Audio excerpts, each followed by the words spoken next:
The biggest sign a woman is starting to fall for you isn't something she does. It's not some grand gesture or a flirty line she uses. It's something she stops doing. She stops carefully managing your perception of her. She lets you see the messy, unedited, slightly chaotic version of who she is when she thinks no one important is watching. I remember this so clearly with my ex, Mark. For our first few dates, I was a performance. I was Olivia, the cool, witty, low-maintenance girl. I'd spend an hour picking out an outfit that looked like I just threw it on. I laughed at every single one of his jokes, even the ones that didn't quite land. I remember him telling this long, rambling story about a fishing trip, and I was hanging on every word, nodding and smiling like it was the most fascinating thing I'd ever heard. I was presenting a version of myself that was designed to be liked. Polished. Perfect. Then, about a month in, something shifted. He was coming over on a Tuesday night. It had been a brutal day at work, a huge project had gone sideways, and I was exhausted.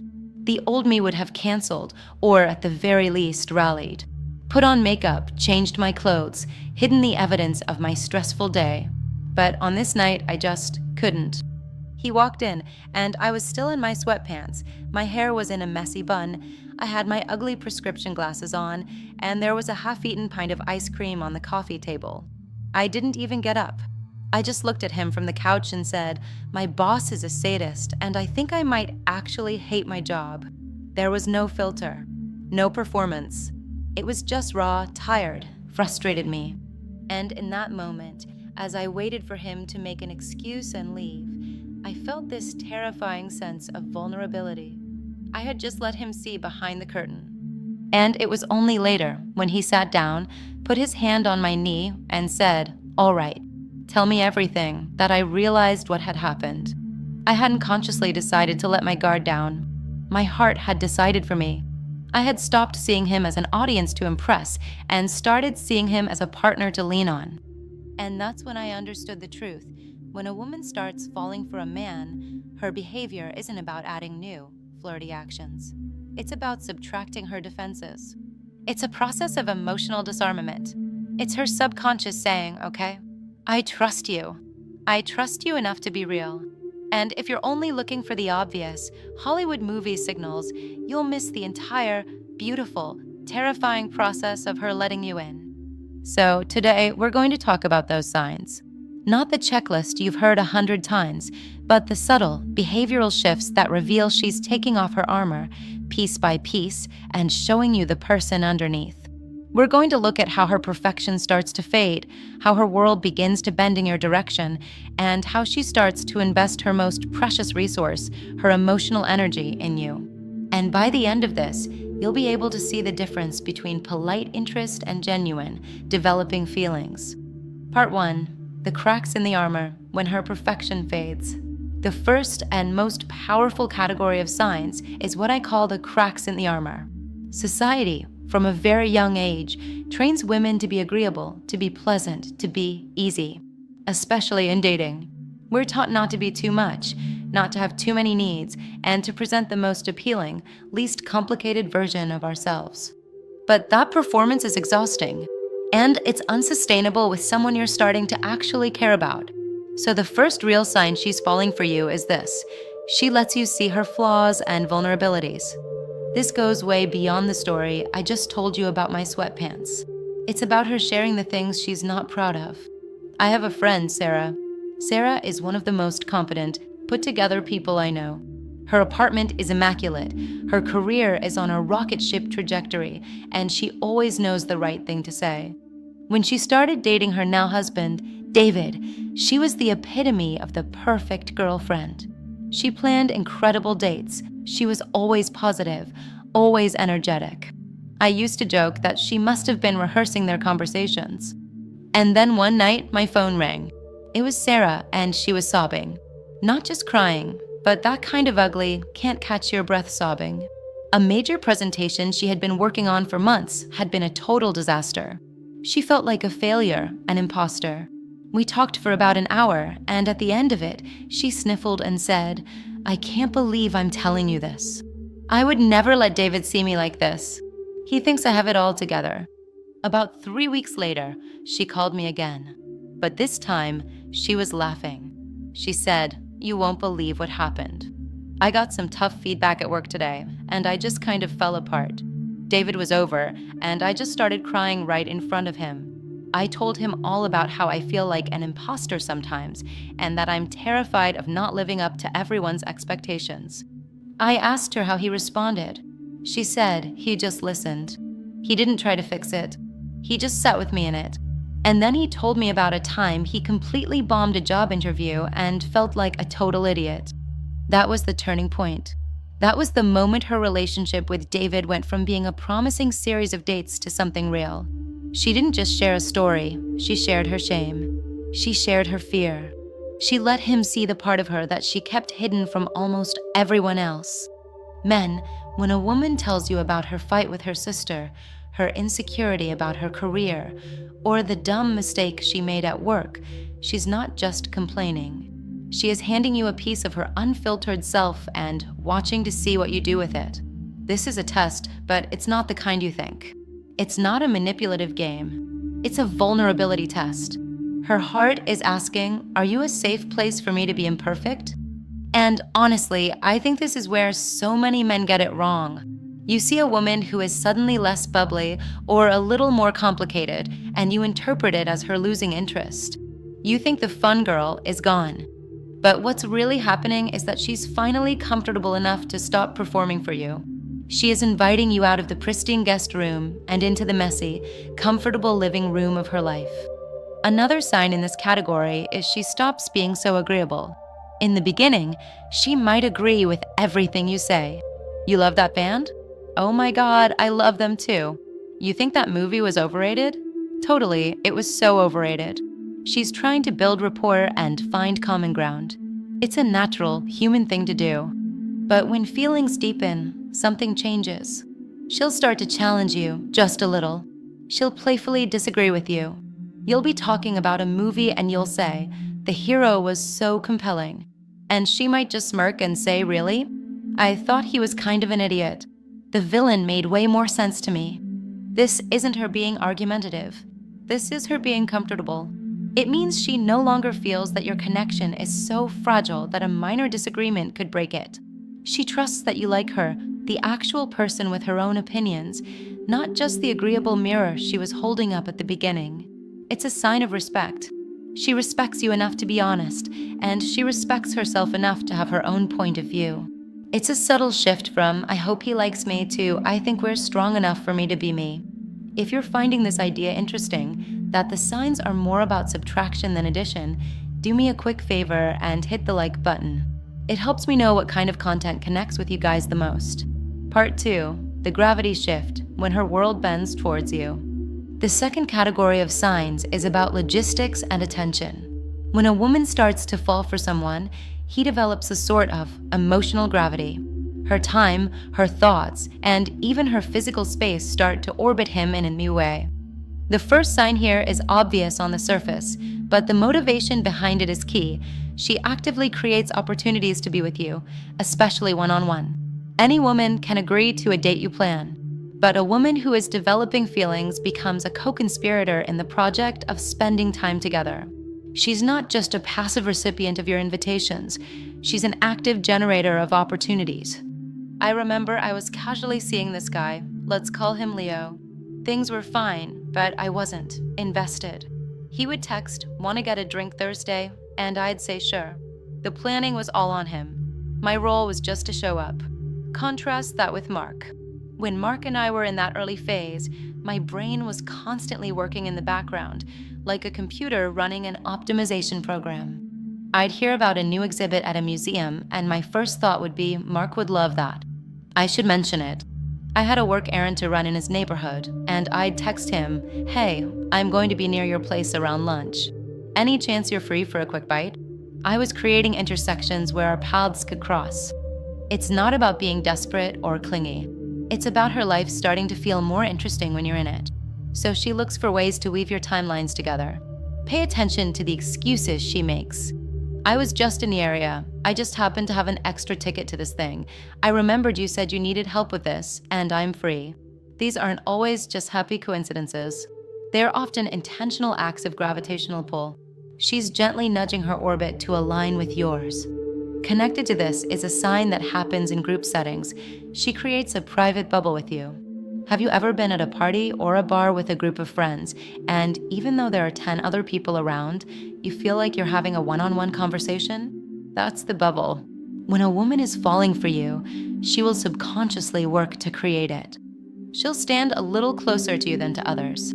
Her body will be angled towards you, even if her head is turned to listen to someone else. She'll make eye contact with you across the table to share a silent joke when someone says something funny. She's essentially creating an invisible thread between the two of you that separates you from the rest of the group. It's her nonverbal way of saying, out of everyone here, you're the one I'm with. Another subtle but powerful sign of this gravity shift is linguistic. Her language shifts from I to we. Listen for it. It's one of the most revealing subconscious slips. When you're talking about the future, even the near future, does she use inclusive language? A woman who sees you as a friend might say, you should check out that new coffee shop sometime. A woman who is starting to develop feelings will say, we should check out that new coffee shop sometime. It's a tiny change, but the psychology behind it is massive. In her mind, she has already started to mentally pair the two of you. She isn't thinking of her future experiences as a solo operator anymore. She's picturing you there, next to her. I remember once I was scrolling through travel websites, just daydreaming, and I saw a picture of these beautiful little cabins in the mountains. Without thinking, I turned to the guy I was dating and said, oh wow, our next vacation should totally be there. The word "our" just flew out of my mouth before my brain could stop it. And we both just kind of froze for a second, because it was the first time either of us had acknowledged that we were thinking in terms of a shared future. It was a verbal Freudian slip that revealed the truth of my emotions. When your favorite show becomes our favorite show, or your problem becomes our problem, pay attention. That's her mind building a bridge from her world to yours. Part 3, the investment portfolio, where she puts her emotional capital. The final category of signs is about investment. We all have a finite amount of emotional energy, attention, and care to give. Where we choose to invest those resources says everything about our priorities.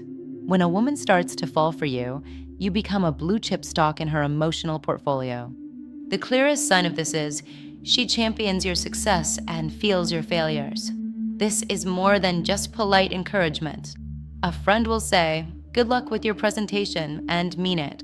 A woman who is falling for you will text you the morning of and say, thinking of you, you're going to kill it. And then she'll text you in the afternoon and ask, how did it go? Why? Because she's not just a spectator to your life. She feels like a stakeholder. Your wins feel, in a small way, like her wins. Your stresses become her stresses. I knew I was in deep with a guy when he was studying for a major certification exam. For 2 weeks, I felt like I was studying for the exam. I'd quiz him. I'd make him coffee. I'd keep our friends from distracting him. His goal became our shared mission. I was so emotionally invested in his success that when he called me to tell me he passed, I was the one who burst into tears of relief. Look for that emotional investment. Is she genuinely curious about the details of your work project? Does she remember the name of your difficult coworker? Does she celebrate your small victories with real, unforced enthusiasm? That's not just her being nice. That's her investing her emotional capital in your well-being. That is a priceless resource, and we don't give it away lightly. Conversely, another sign of investment is a bit counterintuitive. She gets uncharacteristically nervous or shy around you. This is a fascinating one. You could be dealing with a woman who is a CEO, a trial lawyer, a woman who commands a room for a living. She's confident, articulate, and fearless in every other aspect of her life. But when she's around you, she might suddenly get a little clumsy. She might stumble over her words, blush when you compliment her, or nervously play with her hair. This isn't a sign of weakness. It's a sign of high stakes. I can give a keynote presentation to a room of 200 people and feel totally calm. The stakes are professional and I know what I'm doing. But if I have to tell a guy I really like that he has something in his teeth, my heart will pound out of my chest. Why? Because with the 200 strangers, their opinion of me is low stakes. But with him, his opinion suddenly feels like it matters more than anyone else's. That nervous energy comes from a place of caring deeply about the outcome. She doesn't want to say the wrong thing, make a bad impression, or mess it up. That little bit of social anxiety is actually a profound compliment. It means your presence and your approval have become incredibly important to her. So if the confident woman you know suddenly seems a little less poised around you, don't misread it. She's not intimidated by you, she's captivated by you. Part 4, the bridge to action. So, what do you do with this? Okay, so you've been observing and you're seeing some of these signs. You're noticing the cracks in her armor, the gravitational pull, the emotional investment. What now?